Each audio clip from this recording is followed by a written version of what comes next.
Bueno, hola, está entrando la gente.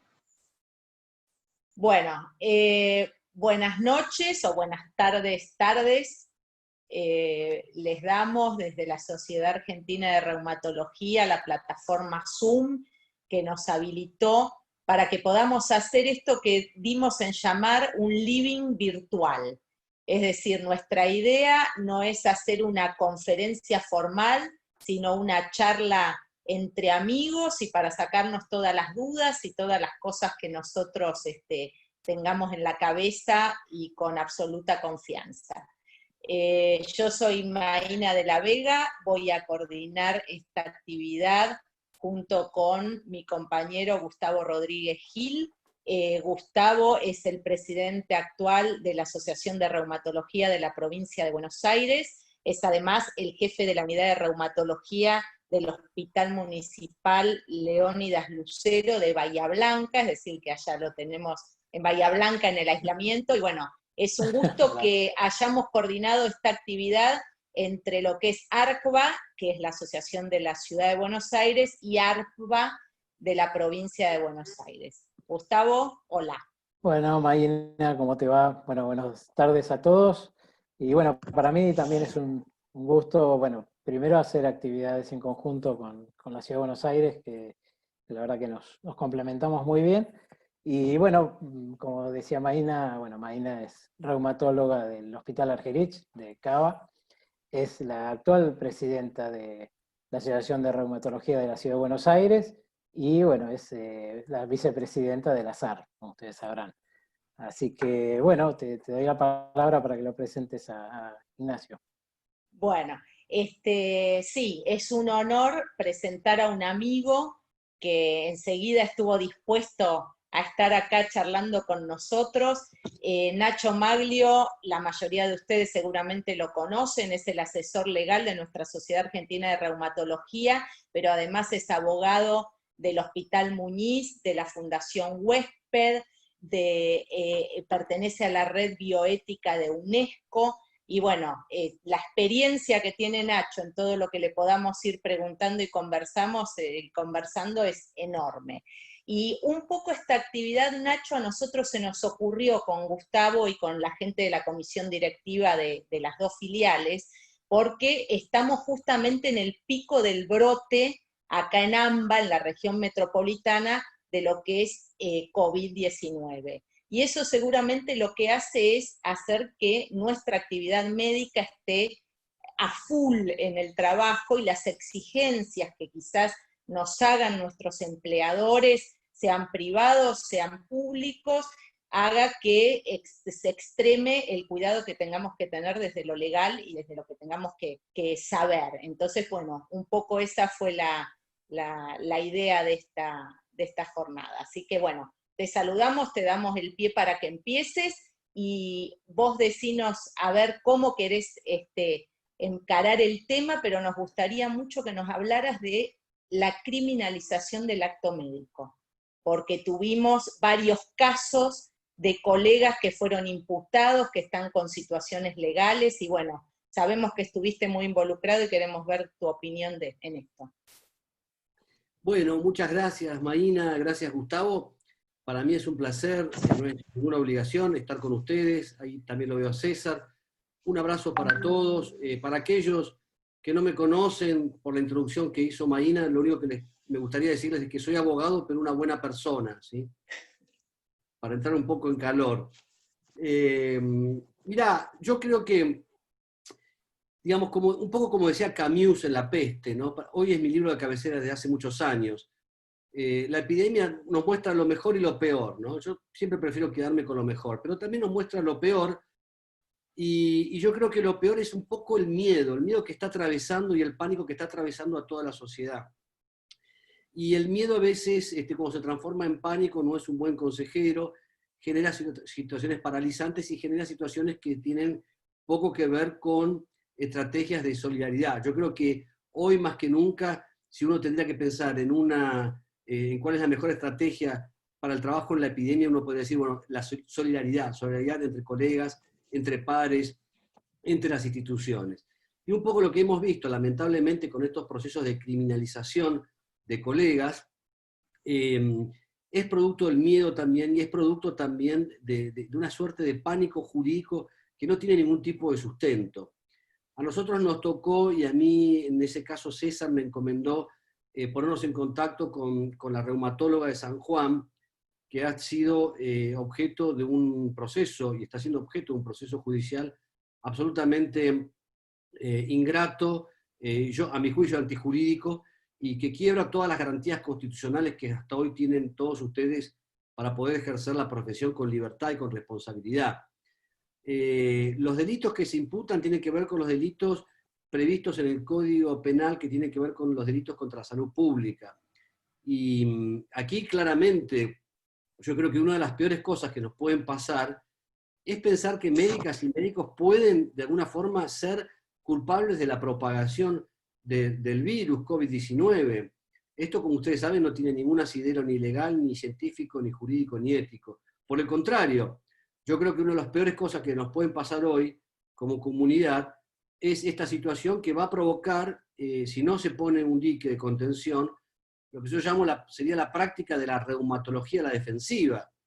Es decir, donde uno va a pensar más en el temor a la persecución policial o judicial que a un ejercicio digno de la profesión y a la protección del paciente. Esto es lo peor que nos puede pasar, es lo que yo llamo el síndrome judicial, ¿verdad? O el ejercicio de la profesión a la defensiva. Esto es lo peor que nos puede pasar. Para esto creo que es muy importante esto, por ejemplo, comunicarnos, hablar, generar conciencia colectiva sobre que los casos hasta ahora que tenemos de criminalización, gracias a Dios han sido casos muy aislados, muy remotos, donde no hay una condena. Esto también es importante que todos lo sepan, no hay una condena, es decir, han sido juicios, y son juicios que se están, digamos, desarrollando todo el procedimiento. Y también quería contarles una novedad que a mí me tocó tenerla ayer. Hay un proyecto de ley que ahora se los voy a mandar a todos aquellos, o si quieren lo podemos, y si ustedes están de acuerdo, lo pongo a consideración de todas las asociaciones de reumatología que ahora están aquí, por si quieren acompañarlo. Un proyecto de ley de una diputada jujeña que plantea específicamente, mientras dure la pandemia, la desencriminalización de médicas y médicas por cualquier delito previsto en el Código Penal. Si bien esto creo que daría mucha tranquilidad, uno, por lo que dije antes, podría decir que lo mejor es que los jueces y los fiscales tengan conciencia clara sobre que los trabajadores de la salud, como bien en esa consigna que creó César, no son ni héroes ni villanos. Pero bueno, para que esto genere más tranquilidad, este es un proyecto que se va a discutir la semana que viene en la Cámara de Diputados, en la Comisión de Salud y después en el Senado. Y me parece que sería interesante, simplemente es una sugerencia, lo pongo a disposición de ustedes por si ustedes quieren auspiciarlo como sociedades científicas. Ya hay otras sociedades científicas como la SADI, que hoy me acaban de avisar esta mañana, van a apoyarlo, como también la Sociedad Argentina de Medicina.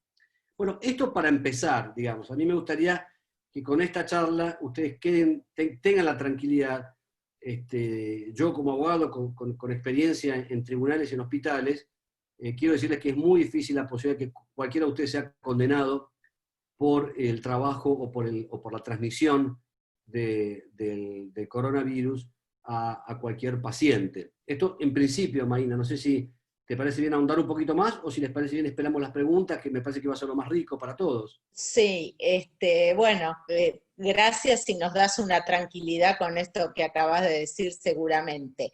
Sí, nosotros cuando hicimos la convocatoria a la actividad, le pedimos a la gente, a los socios nuestros, tanto de ARBA como de ARPA, que nos manden preguntas. Entonces, durante estas 2 semanas nos fueron llegando preguntas que te las vamos a ir trasladando, pero a su vez va a estar abierto en un ratito el chat para que cualquiera que quiera hacer preguntas ahora online las vayamos leyendo y te lo vayamos diciendo.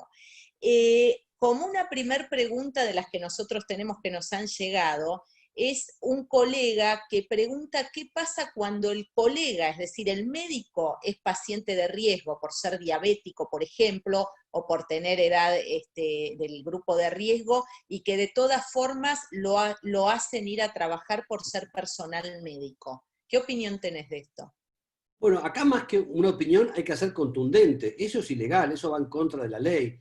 El decreto que plantea el ASPO, es decir, el aislamiento social preventivo y obligatorio, establece con claridad que todos aquellos trabajadores esenciales que padezcan alguna de las enfermedades o dolencias que se consideran de riesgo para el trabajo están absolutamente y claramente exceptuados, tanto por edad como por ese tipo de comorbilidades que pueden poner en riesgo a esos trabajadores. Con lo cual, si esto, alguna de las personas que padece esta situación, claramente hay que denunciarlo inmediatamente. Nosotros también a través de la sala estamos a disposición para eventualmente llegar a cualquier reclamo. Y esto es una actividad, una actitud que es ilegal. Bajo ningún punto de vista podemos, digamos, sostener esta situación. Bien. Gustavo, ¿querés una pregunta? A ver. Estás mudo, Gustavo. Corté para no interferir. No, lo que decía, bueno, acá tenemos una pregunta también de un colega de la provincia que dice, ¿hasta dónde llega la obligación de tratar a los pacientes durante esta pandemia?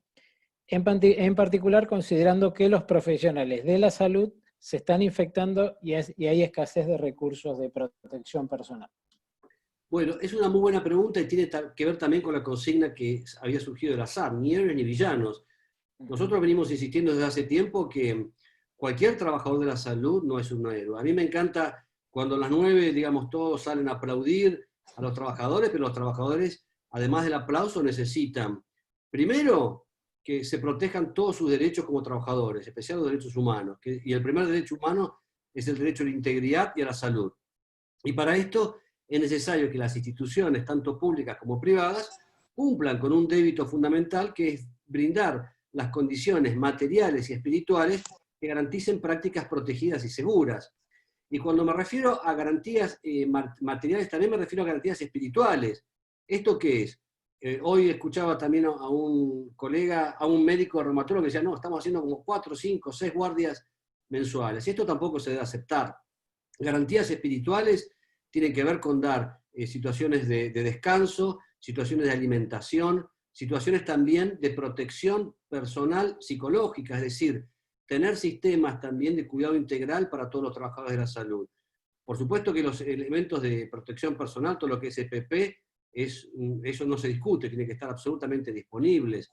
También debemos recordar desde el punto de vista jurídico que la provisión tiene que ser continua y permanente. Y por otro lado, lo que les decía antes, la contención espiritual. Los equipos de salud con trabajo en COVID también tienen que estar supervisados. ¿Esto qué significa? Significa contención espiritual, contención moral y contención psicológica. Muy bien. Otra pregunta que llegó a ARGBA es, ¿hasta dónde es el límite para aceptar o rechazar reasignación de tareas? Y ponen como ejemplo que hagan trabajar al médico fuera del horario por el que está contratado, que tenga que ir sábado o domingo cuando no es su horario normal, es decir, ¿hasta dónde se puede exacerbar la actividad médica y hacer que el médico haga más cosas de las que está contratado para hacer?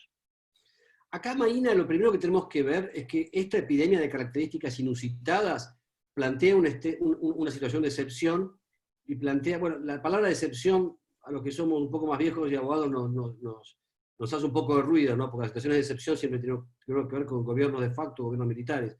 Pero esta situación de excepción también tenemos que ver que en algunos casos impone algunas obligaciones o impone algunos deberes de naturaleza adicional.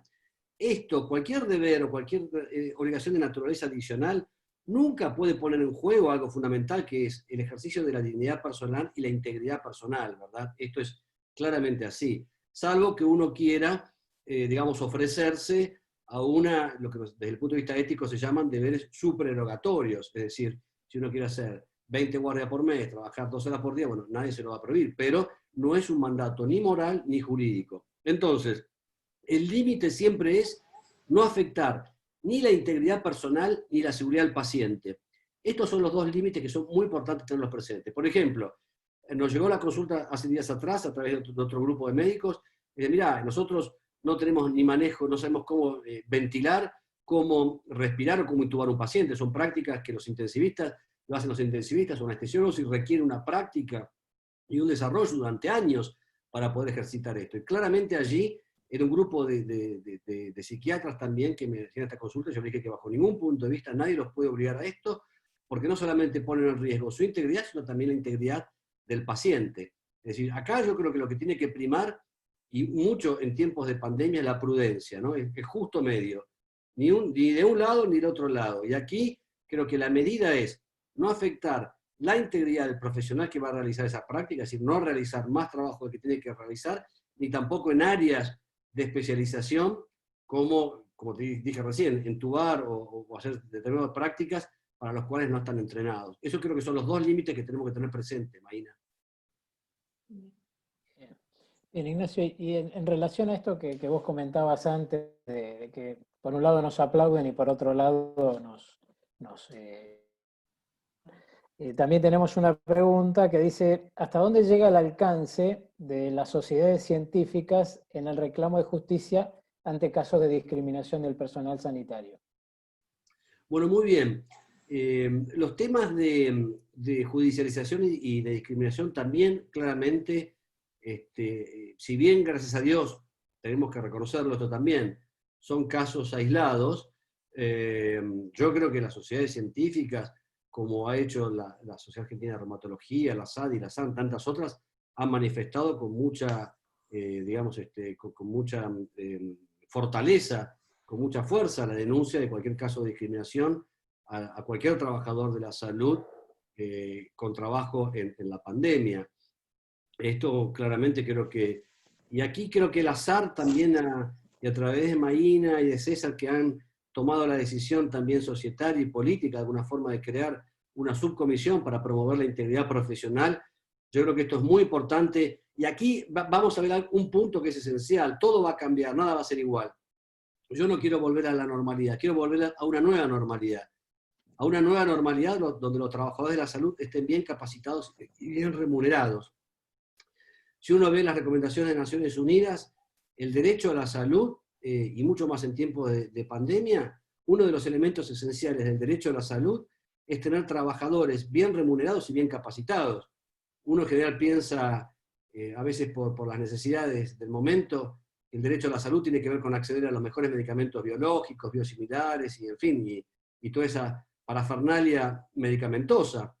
Pero también debemos tener conciencia, y aquí creo que la sociedad es fundamental, que el derecho a la salud, fundamentalmente, antes que un medicamento, debe tener acreditado y debe tener, digamos, promovido lo que acabo de decir, que no lo digo yo, lo dicen las Naciones Unidas, el Comité de Seguimiento de la Convención de Derechos Económicos, Sociales y Culturales ha dicho que el derecho a la salud, un componente esencial del derecho a la salud, es tener trabajadores de la salud bien capacitados y bien remunerados. Por eso yo creo que nada va a ser igual, y que si uno puede tomar algo de positivo de esta gran tragedia sanitaria, es que la necesidad de tener sistemas de salud robustos, anclados, digamos, en la solidaridad, digamos, en la autonomía, en el respeto por la autonomía, pero también en redes de justicia y de equidad. Esto creo que va a cambiar, gracias a Dios, y va a poder mejorar las condiciones en el ejercicio del trabajo de cada uno de ustedes. Muy bien.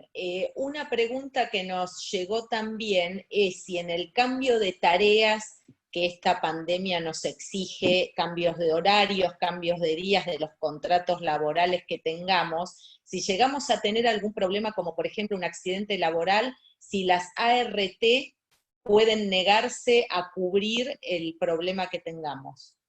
Bueno, es una buena pregunta. En primer lugar, a ver, para tranquilidad de todas y de todos, ya la Superintendencia de Riesgo de Trabajo ha determinado la presunción de que la infección por COVID en trabajadores de la salud es una presunción de infección en relación de la ocupación.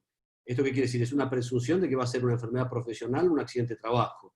Esto es muy importante porque el COVID-19 no estaba listado dentro del listado de enfermedades profesionales. Con lo cual, esto en primer lugar es una garantía y es una seguridad para todos ustedes. En segundo lugar, el cambio de horarios, el cambio de trabajo, digamos, tiene que perseguir un objetivo razonable.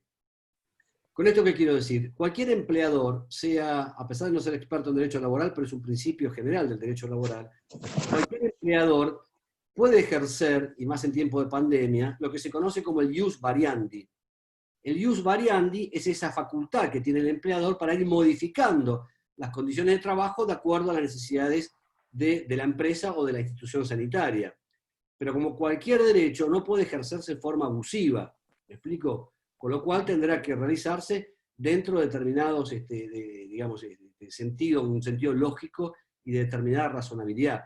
Pero claramente, si la infección o la adquisición de la infección por COVID-19 se hace ejerciendo el trabajo, cualquiera sea el ámbito, y cualquiera sea el horario, inclusive si el empleador lo modificó, tiene que tener cobertura plena.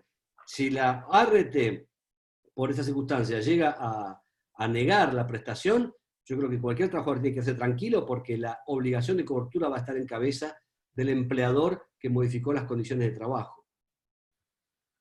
Bien.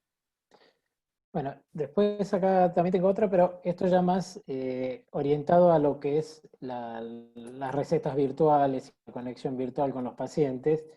Y dice, si confecciono una receta y la envío por WhatsApp, ¿qué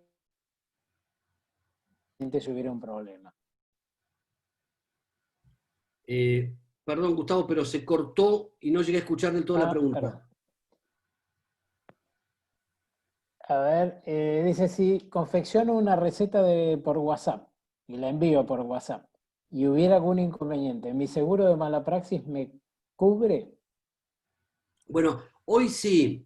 Primero recordar que para hacer las recetas, como llaman recetas remotas o recetas digitales, lo que establece hoy la resolución de la Superintendencia de Servicios de Salud es sacar la foto digamos, de la receta escrita en papel. Esta tiene que tener todos los recaudos que ustedes conocen para prescribir. Esa foto se envía al email o al WhatsApp de la farmacia y ahí el dispensador debe dispensarla si esa receta cumple con todos los requisitos. Entre ellas, arriba poner receta COVID-19, ¿no? Esto por un lado. Y por otro lado, es una buena pregunta porque hasta hace poco algunas empresas de seguros desconocían las prácticas digitales o las prácticas de teleasistencia, pero hoy, ya que se han legalizado, por lo menos en la epidemia, a través de estas resoluciones de la superintendencia, tanto la teleasistencia, la teleconsulta, como la telereceta, claramente, si hay alguna contingencia, tienen que estar cubiertas por las compañías de seguro. Bien. Una pregunta que nos hace una colega es, ¿qué pasa si un paciente nos demanda porque considera que se contagió la enfermedad o en nuestro consultorio o durante nuestra atención? Si sirve tener un consentimiento previo a atender un paciente, o cómo nos manejamos en esa situación. Bueno, a ver, es un fenómeno multicausal la infección, ¿no? Como sabemos que es un virus de elevada contagiosidad, es muy difícil a veces, o va a ser muy difícil para ese paciente probar el nexo de relación causal entre tu actividad profesional y la adquisición de la infección. O sea que en principio yo lo que te diría como abogado es que se trata de una aventura judicial más que de una demanda que pueda tener algún tipo de consecuencia, digamos, disvaliosa para la médica o el médico.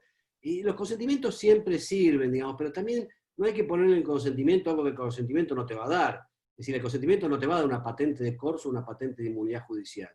Vas a estar mejor posicionado, el paciente va a tener que saber que él también debe cumplir con las normas de bioseguridad, porque son universales y obligatorias. Y aquí también yo recuerdo las estrategias de bioseguridad que nos impuso de alguna forma a los que somos más viejos los primeros casos de VIH-Sida. Aquí hay que tratar a todo el mundo como si estuviesen infectados hasta que se muestre lo contrario. Es decir, las medidas de bioseguridad son universales y obligatorias.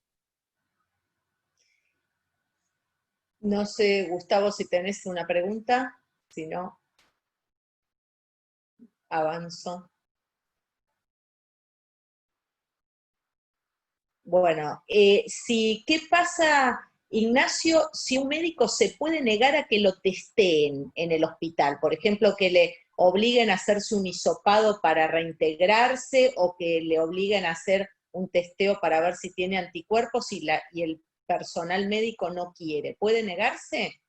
Bueno, es una buena pregunta. Acá hay que cumplir con el protocolo vigente, digamos. Los protocolos vigentes se indican la necesidad del hisopado y la determinación indirecta, digamos, por serología, o directa, digamos, por PCR del virus, es una indicación que está prevista en los protocolos para poder readquirir la capacidad, digamos, oral, claramente ahí no se puede negar. Y si se niega, bueno, tendrá que, digamos, someterse a las consecuencias de esa negativa, que serán seguramente no poder volver a trabajar en ese ámbito. Es decir, pero insisto, hay que estar de acuerdo a los protocolos que estén vigentes en cada jurisdicción. En algunos casos podrá variar, si ahora estamos hablando de provincia de Buenos Aires y de Ciudad de Buenos Aires, bueno, yo no soy infectólogo, no quiero meterme en un tema de institucionismo, pero aquí los infectólogos deberán determinar, de acuerdo a estos protocolos, si es necesario el hisopado, y si es necesario, claramente las posibilidades de negarse son limitadas o nulas. Bueno, perdón que se me había desconectado la computadora. Ignacio, una pregunta. Nosotros, por ejemplo, en Provincia de Buenos Aires hay alguna problemática con una obra social, y una de las conductas que se planteaba desde el punto de vista médico era dejar de prestar un servicio a la obra social. En una situación de emergencia sanitaria, ¿eso puede ser sancionado legalmente? Bueno, el deber de prestar asistencia médica, digamos, reconoce algunos límites. Los límites que yo te mencionaba antes son cuando corre riesgo la propia persona del operador, del trabajador. Si, por ejemplo, no sé, me mandan a hisopar o me mandan a entubar a una persona, yo no tengo la destreza, no tengo los elementos de protección personal, claramente uno allí puede negarse a brindar atención. Para evitar ser demandado, supongamos, por las dos figuras del Código Penal, que es omisión de auxilio y abandono de persona, lo que uno debería asegurarse, en el caso que niegue atención, si hay argumentos, es asegurarse la derivación inmediata del paciente, es decir, que ese paciente no quede en una situación, digamos, de desprotección, porque ahí sí, el riesgo legal, yo considero que es, digamos, es más fuerte, está más presente ese riesgo, ¿verdad? Bien, perfecto. Ahora tengo otra pregunta que es un poco contraria a la que te hice antes del que no se quería testear. ¿Qué pasa si un médico quiere que lo testeen porque considera que estuvo en contacto y las autoridades de su hospital, por protocolo, consideran que no debe ser testeado? ¿Puede exigir que ser testeado? Exacto. Bueno, es la misma respuesta, pero en sentido inverso. Porque si a mí me dicen, si yo tuve contacto estrecho o con un paciente o en determinado momento, no tengo síntomas, no sé, y supongamos que después de los 14 días no tengo síntomas, bueno, no habría sentido, creo que los protocolos en general indican eso, no habría sentido de ser sometido a un hisopado. Es decir, aquí también creo que hay que estar de acuerdo a lo que indiquen esos protocolos. Ahora, si uno lo quiere hacer, digamos, como decías vos, para estar más tranquilo y para estar más seguro, nada, desde el punto de vista jurídico, normativo, se lo impediría, salvo que esa persona tenga que correr con el costo, digamos, del estudio, el test, ¿verdad? Pero si en el protocolo claramente no está la necesidad del hisopado y no están las características, que no hay síntomas o que no hay evidencia de alguna situación de riesgo, no hay ninguna razón para que esa persona pueda exigir el test. Muy bien. Ahora, te hago otra consulta, Bien. esto ya más de la parte administrativa, pero acá un socio lo que nos dice que la confección de la receta está tomado como un acto médico y por lo cual, bueno, probablemente pago como debería ser. Pero hay obras sociales que cuando es una repetición de receta por WhatsApp, no lo toman como tal, lo toman como una repetición nada más y por lo cual no lo abonarían. ¿Se puede reclamar honorarios cuando uno está repitiendo simplemente una receta? 100%, obvio que se puede, porque aparte no es una repetición. Puede ser una repetición, pero allí hay consecuencias técnicas, médicas y jurídicas y éticas en cualquier receta que uno confeccione. Es como la historia de aquel ingeniero que le dice, bueno, pero usted puso un tornillo, tardó 2 minutos, ¿cómo va a cobrar $10.000? Bueno, ustedes son médicos, para hacer esa receta, ustedes tuvieron que estudiar 7, 8 años, tuvieron que ser residentes, tuvieron que especializarse. Es decir, es un acto médico y como cualquier acto médico, que es una repetición, debe reclamarse el pago de la consulta. No tengo ninguna duda. Perfecto. Aclaro para todos los asistentes que está abierto el chat si quieren hacer preguntas, ya nos están llegando algunas preguntas, pero no levanten la mano porque están bloqueados los micrófonos, pero nos podemos ir contactando por el chat.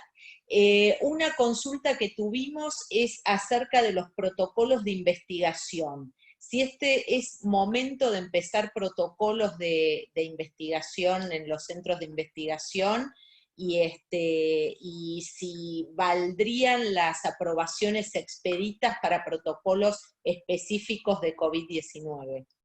Sí, claramente, Marina. Hay una resolución, para los que no me acuerdo el nombre ahora, creo que es la 832 del 2020, hay una resolución del Ministerio de Salud, del Ministerio de Salud de Nación, que ofrece pautas para la revisión expedita de ensayos clínicos vinculados a la epidemia. Tenemos eso por un lado. Después tenemos otra resolución ministerial que aprueba el sistema de estudios, ustedes seguramente los habrán escuchado, para el uso de plasma de convaleciente en pacientes infectados, moderados o graves por COVID-19. Estas son un poco las dos referencias normativas que tenemos ahora. Pero la pregunta es importante, Maína, porque hay que diferenciar lo que es investigación de uso excepcional o de uso compasivo o de uso off-label de medicamentos en el contexto de la pandemia. Todo lo que es, ustedes saben, investigación tiene que seguir reuniendo los mismos requisitos. En algunos casos, como el consentimiento en papel, esto se puede, como el papel, digamos, conlleva un riesgo de contaminación. Sabemos que los consentimientos digitales o los consentimientos remotos en ensayos clínicos ya están aprobados para investigación a través de esta resolución que yo les mencioné. Y también tener presente que otra cosa distinta es el uso o la indicación off-label o uso compasivo de medicamentos como se está haciendo ahora con algunos antirretrovirales, o ahora la dexametasona también, que aparentemente estaría dando resultados. Estos supuestos no son ensayos clínicos, uno tendría que hacerlo frente a un paciente individual con, digamos, fundamentos mínimos como alguna evidencia de la que ustedes puedan tener, y ahí sí también siempre con consentimiento del paciente o del allegado.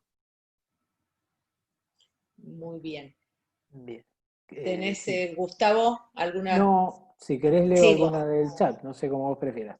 Bueno, tenía O una si acá vos tenés alguna, preparada dale, que me dale, la dale. habían hecho, que es, si una obra social o prepaga no cubre la telemedicina y el paciente exige ser asistido, ¿uno puede negarse o lo tiene que atender gratis? Bueno, a ver, primero es preciso que ustedes sepan que la Superintendencia de Servicios de Salud, es decir, para todo lo que es obras sociales sindicales y empresas de medicina prepaga, claramente estableció que todos deben reconocer el pago de la teleasistencia, de la teleconsulta y de la confección de la receta. O sea que no hay ninguna posibilidad que estas obras sociales sindicales y que las empresas de medicina prepaga se nieguen al pago. En aquellas obras sociales que no están, digamos, bajo la órbita de la superintendencia, que pueden ser obras sociales provinciales, de las universidades, de las Fuerzas Armadas, uno tiene que, con estos ejemplos, estos antecedentes, reclamar el pago. Si el paciente insiste, yo creo, y esto ya lo dijimos, ustedes tienen derecho a pedir el cobro de los honorarios. Tendrán que pactar con cada paciente, mira, el horario mío, si no tenés, después yo te podré generar un recibo para que tengas un reintegro, pero ponerse de acuerdo con cada paciente el monto de un honorario por la consulta digital, y allí, no sé, plataformas digitales, o ustedes le pueden dar su clave de bancario uniforme, la CBU, para que el paciente pueda hacerles, digamos, la transferencia de sus honorarios. Pero acá es muy importante también destacar que así como las médicas y los médicos no son héroes, tampoco son ni sacerdotisas, ni sacerdotisas, ni franciscanos, que tienen que dar su trabajo gratis, salvo que lo quieran hacer, como dije antes, eso sería una práctica supererogatoria. Pero esto también es importante, esta pandemia sirve también para desmitificar esto. Uno muchas veces piensa que ustedes están obligados a contestar cualquier consulta en cualquier circunstancia, ¿no?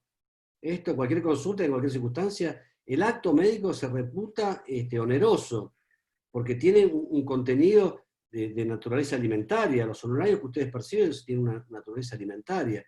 Y todas las cortes y toda la jurisprudencia, esto ya lo viene desde hace años, digamos, esto está muy consolidado desde el punto de vista jurídico.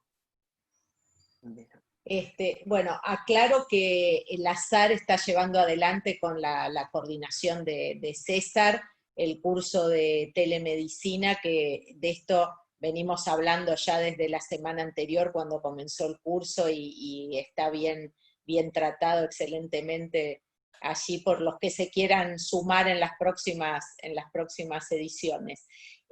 Pero bueno, hay muchas preguntas con respecto al WhatsApp, ¿no, Gustavo? ¿Tenés por ahí? Sí, exacto, sobre WhatsApp y también sobre la telemedicina, que justo Ignacio estaba hablando de esto.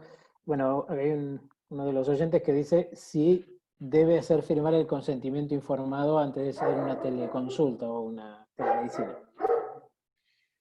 Bueno, yo les recomiendo, la Sociedad Argentina de Reumatología emitió unas recomendaciones que se hicieron, digamos, con el grupo de expertos liderado por César, por Maína, con algún consejo jurídico mío. Yo les aconsejaría ver esas recomendaciones que están en la página de la SAR y en donde allí claramente se establece la necesidad, sí, claro, de tener un consentimiento informado del paciente para la teleasistencia. Es esencial, en donde deberían ponerse de acuerdo con estas recomendaciones que la SAR ya las he hecho públicas, ¿no? Asegurar la identidad, asegurar el registro. Recordar también que las plataformas digitales como WhatsApp o SMS, correo electrónico, mensajería de texto, son plataformas precarias, es decir, son plataformas que no tienen, digamos, que no han sido creadas para la teleasistencia ni para la teleconsulta. Con lo cual, lo ideal sería, y yo creo que también es muy importante aquí reivindicar el trabajo de la SAR, que ha puesto a disposición de todas las socias y socios una plataforma digital que ha sido creada al efecto de la teleasistencia o la teleconsulta, que tiene un nivel de seguridad y de robustez mucho más adecuado que estas plataformas precarias. Porque, a ver, entre otras cosas, más allá de la seguridad, de la identidad y de la privacidad, en general, cuando ustedes hacen una teleconsulta a través de WhatsApp, en la inmensa mayoría de los casos, esa consulta o ese consejo médico no se traslada a la historia clínica. En ese momento ustedes tampoco tienen acceso a la historia clínica del paciente, con lo cual esto también puede generar alguna contingencia médico-legal. Pero bueno, como también sabemos que muchos optan por seguir utilizando esos mecanismos, esos dispositivos digitales precarios, es que la SAR ha sacado estas recomendaciones para que todos ustedes tengan acceso a ellas y puedan trabajar en un marco de mayor tranquilidad.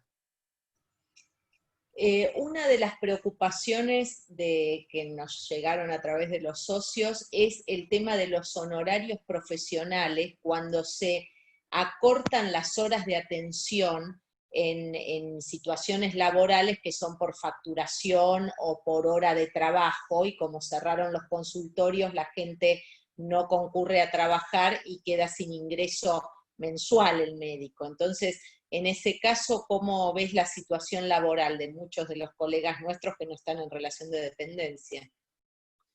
Bueno, sí, es claramente, la epidemia ha fragilizado todos los sectores independientes, es decir, aquellos que no tienen la oportunidad de tener un sueldo en relación de dependencia, claramente es una situación de máxima fragilidad.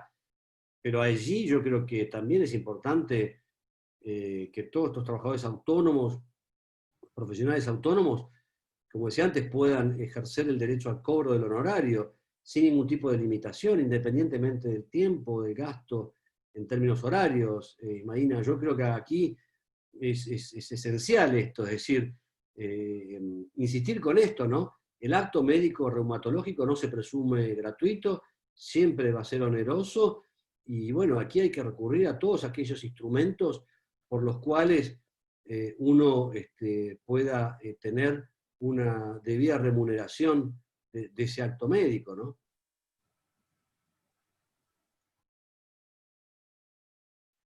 Estás mudo, Gustavo, el micrófono. No, apago para que no Ahí. se escuche el perro que por ahí la... Escúcheme, bueno, no, acá uno de las socias lo que nos dicen es que si un paciente consigue tu WhatsApp o tu mail y te manda por esa vía un pedido de renovación de un tratamiento biológico o lo que sea, dice, ¿estoy obligado a atenderlo de esa manera?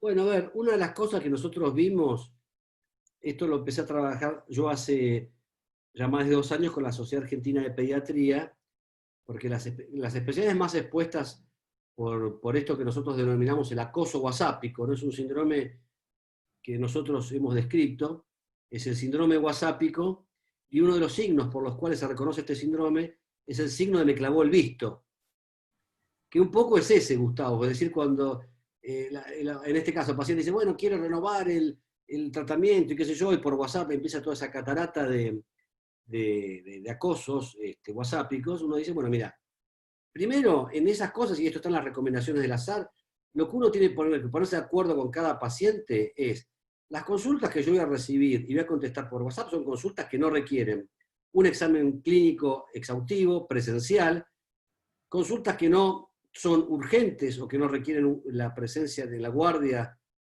o un servicio de emergencias. Entonces, como ese tipo de consultas no son urgentes, así como todos ustedes tienen un horario de consultorio físico, es decir, atienden, no sé, un horario de consultorio de trabajo hospitalario, también van a tener que ponerse de acuerdo con ese paciente para establecer un horario de consultorio digital. Entonces ustedes, las consultas digitales, sea por renovación o por lo que fuese, las van a consultar, las van a responder en ese horario que ustedes pongan en sus plataformas. Entonces esto va a evitar que en cualquier momento, cualquier hora, los pacientes a ustedes los acosen con este tipo de preguntas. Y si, a la pregunta concreta, si la renovación de un tratamiento biológico no requiere, digamos, de una evaluación clínica, y con los estudios que ustedes tienen, clínicos, o con los estudios, digamos, que ustedes tienen al alcance de su mano, pueden hacer la renovación, bueno, no habrá ningún inconveniente en renovarlo bajo esas condiciones que acabamos de determinar. ¿Qué pasa si el médico se contagia, se enferma de COVID y está en una relación no de dependencia, relación de dependencia, si igualmente debería percibir los honorarios que no va a cobrar por no asistir como cuando no asiste por otras causas? Bueno, en relación de dependencia sí.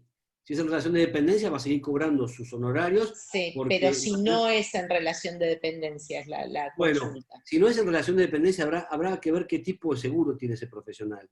Quizás en su seguro de responsabilidad médica tenga alguna alternativa o algún endoso que le permita, mientras dure la contingencia, tener acceso a un ingreso, digamos, por lo que se denominan dolencias de tipo catastrófica. Habrá que ver si la asociación gremial en la cual esa persona está inscripta tiene algún tipo de contingencia, aunque sea un trabajador individual, está seguramente en un consejo médico o en un colegio médico. Ya muchos colegios médicos tienen previsiones de contingencias catastróficas para este tipo de circunstancias. Bien. Gustavo, ¿estás o estaba? Tenía problemas con internet.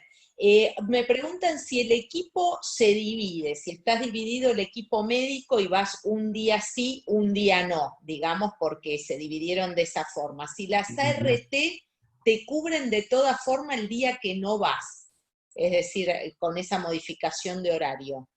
Bueno, acá habrá que ver caso por caso, Maína.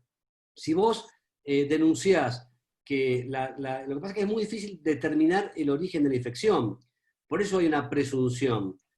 ¿Cómo saber si vos adquiriste la infección justo el día que no fuiste a trabajar? Está muy bien la organización espaciada del trabajo, porque esto tiene que ver con las recomendaciones que hablábamos antes, y con garantizar las condiciones, digamos, materiales y espirituales para un trabajo de médicas y médicas protegido y seguro. Pero bueno, acá lo importante y para, digamos, la tranquilidad de todos es que la infección por COVID-19 se presume que se adquirió ocupacionalmente. Bien. ¿Qué pasa si un paciente consigue tu mail, que vos no se lo diste, y te exige realizar, por ejemplo, planillas para renovación de medicaciones, DAS 28, etcétera? Si uno se niega a hacérsela, que sería como el clavaste el visto, o le explicás que no se lo podés hacer, ¿podés tener alguna implicancia legal? Bueno, Marina, si algún paciente consiguió y te manda el email, yo creo que debes contestarlo, pero una sola vez. Debes contestarlo y debes... para eso hay que tener otra previsión, que es el consejo que nosotros habíamos dado. Primero, nunca compartir o dar aceptaciones de amistad en redes sociales a los pacientes. Esto nunca. Esto es un consejo categórico. Nunca dar ninguna aceptación ni en Facebook ni ninguna cosa de esas. Primero, eso es categórico.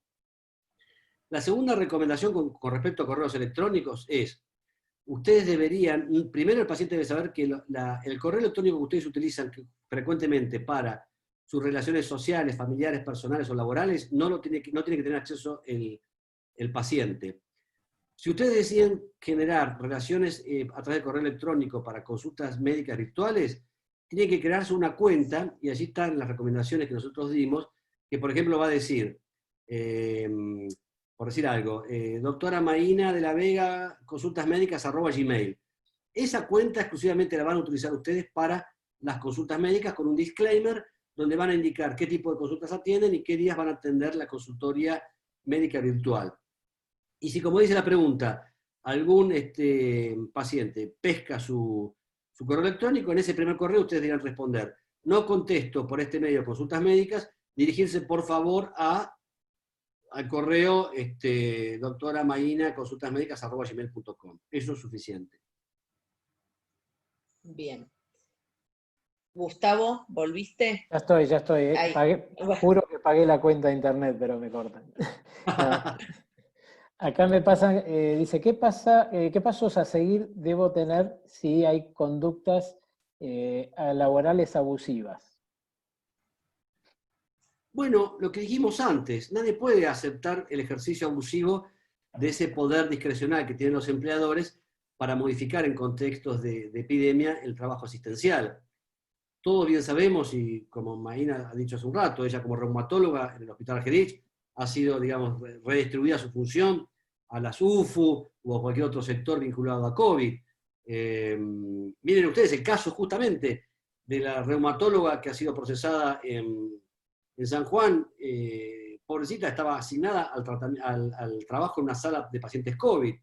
Es decir, eso lo podemos aceptar. Ahora, un ejercicio abusivo sería, si a Maína, perdóname Maína que te tomo como ejemplo, ¿no? Dale nomás, tranquilo, Supongamos, tranquilo. Por ahora lo que dijiste es todo verdad, voy a la UFU, hago todo, así que bueno, está por bien. eso le dije que era verdad.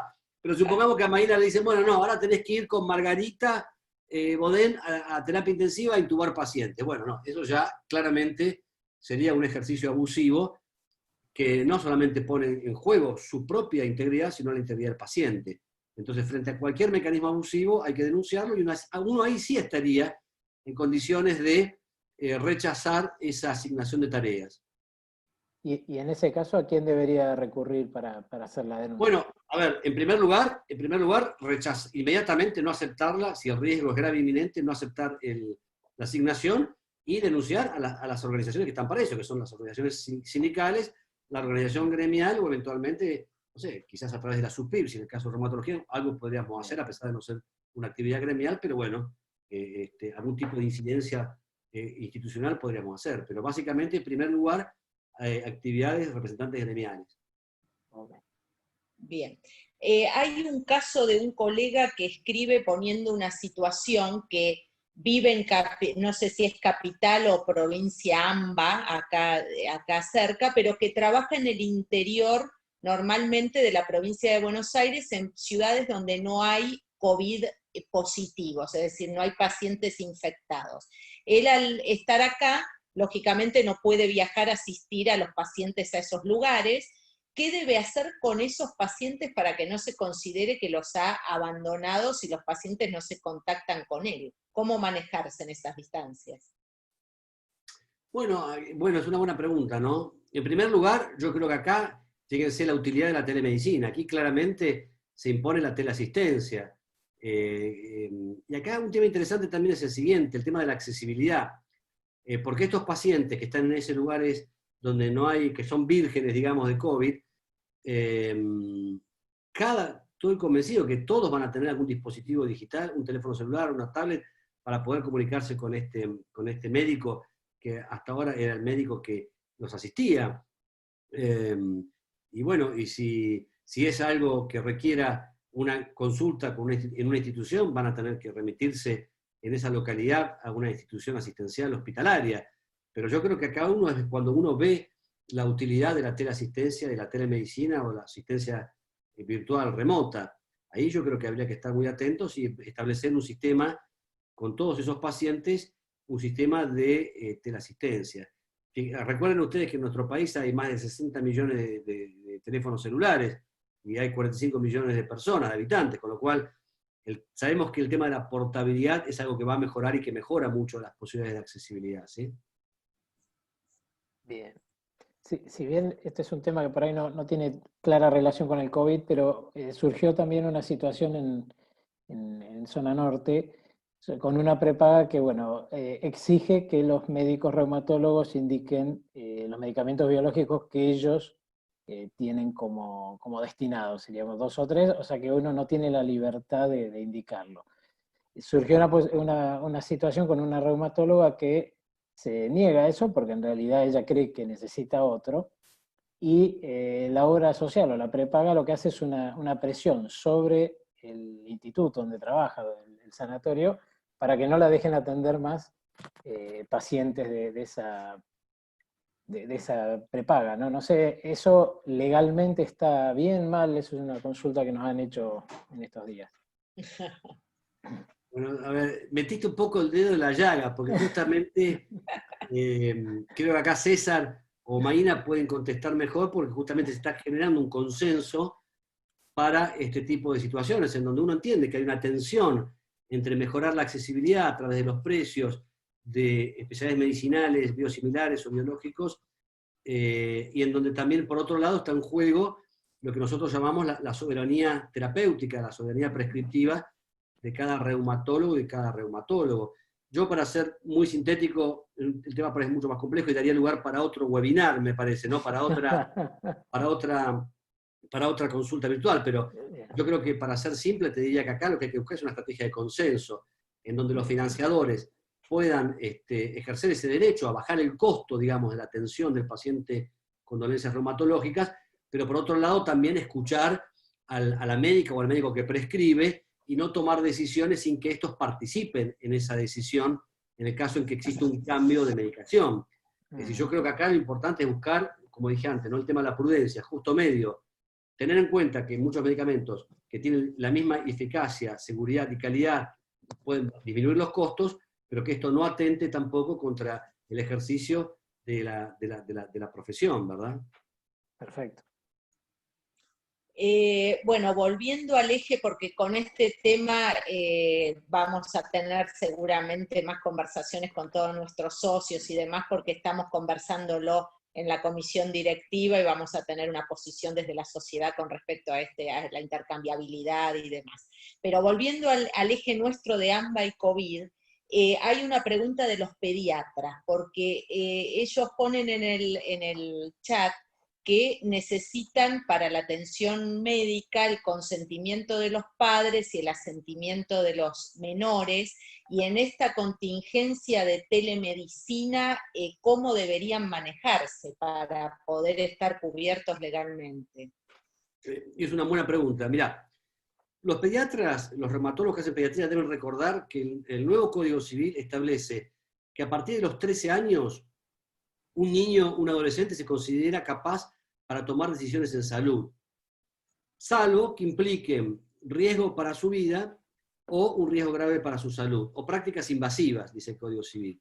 Entonces, recordar esto, un niño o niña adolescente a los 13 tiene capacidad civil para la consulta médica, en el caso en que no exponga un riesgo o sea una práctica invasiva. Si así fuese, se requiere el consentimiento de los papás. Tener presente también que se requiere el consentimiento de uno de los papás, del papá o de la mamá. No es necesario el consentimiento de los dos, porque el consentimiento de los dos papás se requiere solamente para muy pocos actos de la vida civil. Por ejemplo, para irse afuera del país, o para la introducción en una situación en un monasterio, en instituciones religiosas. Solamente para esos casos se requiere el consentimiento de los dos papás. Y en cuanto a la instrumentalización de ese consentimiento, en el caso que se requiera el consentimiento de los papás, siempre, mientras dure la pandemia, está aceptado hacerlo por medios electrónicos, es decir, a través de una foto, el papá puede firmar, se lo pueden mandar esa foto, o inclusive a través de testigos, o de un relato también con un mensaje de voz en WhatsApp. Acá hay que utilizar la imaginación. Cualquiera de estos mecanismos para probar el consentimiento son válidos, insisto, mientras transcurra la pandemia. Bueno, yo no tengo más preguntas acá, no sé si... No. Bueno, ya estaríamos dando el cierre, no sé si en el chat no quieren agregar alguna pregunta, pero bueno, básicamente estamos todos trabajando mucho y todos trabajando exigidos y tenemos que, como decís vos, cuidarnos y trabajar pensando. Y yo creo que todas estas instancias de discusión y demás son sumamente importantes para estar todos más tranquilos en el trabajo. Bueno, si no hay ninguna pregunta, César, ¿alguna cosa que quieras agregar vos, que te parezca? No, yo había puesto una ahí en el chat, preguntarte, Nacho, y agradecerte como siempre. Bueno, la última pregunta fue lo que hablamos hoy a la tarde justamente, así que le daremos alguna respuesta del posicionamiento de las armas adelante, pero lo tenemos en cuenta. Justo hoy tuvimos una reunión con Maína y Nacho y el comité de gobierno sobre ese tema.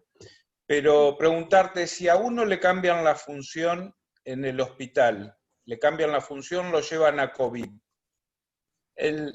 Si tiene una mala praxis o lo acusan de una mala praxis, ¿el seguro lo tiene que cubrir aunque no esté especificado que es fuera de su función de reumatólogo para lo que lo tiene contratado?